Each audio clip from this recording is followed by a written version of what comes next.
ஒரு பொண்ணை கூட்டிட்டு வந்தாங்க. ஒரு அம்மா அழுகுறாங்க. ஃபாதர், இந்த பொண்ணை பாருங்க ஃபாதர், நம்ம கத்தோலிக்க திருச்சபையில யாருமே இல்லையா ஃபாதர், லவ் மேரேஜ் ஃபாதர்.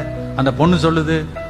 நான் சொல்றேன், அம்மா அம்மா அப்பா ஆசீர்வாதம் இல்லைன்னா அது உருப்படாதுமாண்டா, அந்த அந்த திருமணம் வாய்க்காதுமா.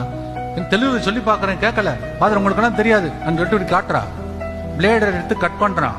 கட் பண்ணி ஐ லவ் யூன்னு இதுல எழுதி இருக்கிறான். அவர் சொல்றா, இல்ல ஃபாதர் எனக்கு அவர் கிளியரா சொல்லி இருக்காரு, உன்னை யாரு விட்டாலும் நான் விட மாட்டேன்னு சொல்லிட்டு. அம்மா சொல்லி பார்த்தாங்க, நான் சொல்லி பார்த்தேன். என் ரூம்ல கதை சேம சாத்திட்டு ஓடுறேன் கோபத்தோட. என்னாச்சு தெரியுமா? ஒரு நாள் நல்லா குடிச்சிட்டு வந்து அருவாள் எடுத்துட்டு அவளை உச்சந்தல இருந்து உள்ளங்கால் வரை கட் பண்ண. அப்படி எப்படி இருக்கும்? ஃபர்ஸ்ட் டைம் பைபிள் ஞாபகத்துக்கு வருது.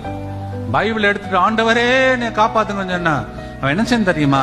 பைபிளை கீழே போட்டு காலால கீழே வச்சான். அங்கிருந்து எனக்கு போன் பண்ண. அடுத்த நாள் என்னை பாக்குறதுக்கு வர்றா, உடம்பு முழுசும் ஸ்டிச்சிங். அந்த பையன் இன்னொருத்தனை திருமணம் பண்ணி சென்று விட்டான். நல்லா கேளுங்க பிள்ளை, வாலிப பிள்ளையெல்லாம் நீ கேட்கணும். சித்தப்படியில் உன் சித்தப்படி இல்லை, ஆண்டவருடைய சித்தப்படி நடந்தால் தான் திருமணம் வாய்க்கும். கேட்க செவி உள்ளவன் கேட்கட்டும். கேட்கலையா போ.